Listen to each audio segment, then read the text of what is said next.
I'm certain it was love at first sight, though I honestly can't remember the first time I saw her.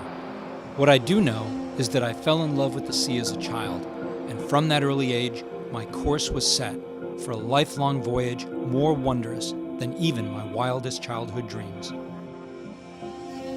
Days spent with my family on New England beaches were a taste of something magical, an unusual blend of adventure, mystery, and calmness that stirred my soul and sealed my fate.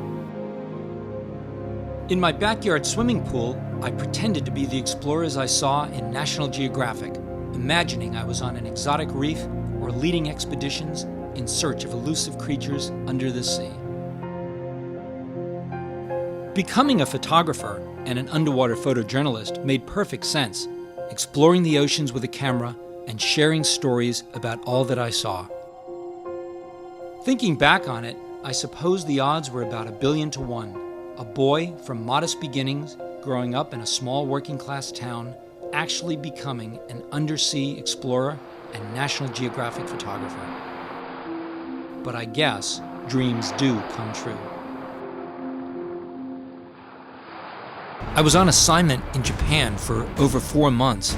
It was like swimming through a storybook. Each dive was filled with an array of exotic characters and haunting seascapes. In the Mediterranean, off the coast of Spain, I was photographing bluefin tuna. These are the lions and tigers of the sea. Diving in Mexico's Sea of Cortez with a Humboldt squid is an intimidating experience. In Trinidad, I was working with leatherback turtles, hanging out on the beaches under moonlight with these primordial creatures. I went to the island of Bimini in the northern Bahamas to photograph lemon shark pups in their mangrove nursery. Well, I love sharks, I think photographically, for me, they represent the perfect blend of grace and power. In the Gulf of St. Lawrence, I spent weeks surrounded by pack ice with these beautiful harp seals in magical light. This ended up becoming a cover story for National Geographic. I spent 5 weeks in the middle of the central South Pacific on expedition, diving in places that nobody has ever dived before. Antarctica is like nothing else, the grandeur of the place. There's something pristine about these cold environments. They're harsh to work in photographically, but I love the pureness of it all. Working with manatees was a very zen-like experience.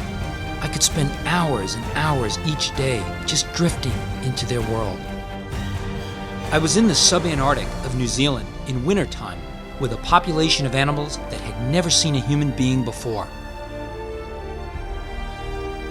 I often sense a life force emanating from creatures I photograph, an energy that's tangible and defines an individual animal. My hope is to preserve a moment in time, an instant when the creature's spirit is captured in a blend of light, gesture, and grace. All that I've experienced, this life force of the sea and the wounds that she suffers, together they represent Ocean Soul.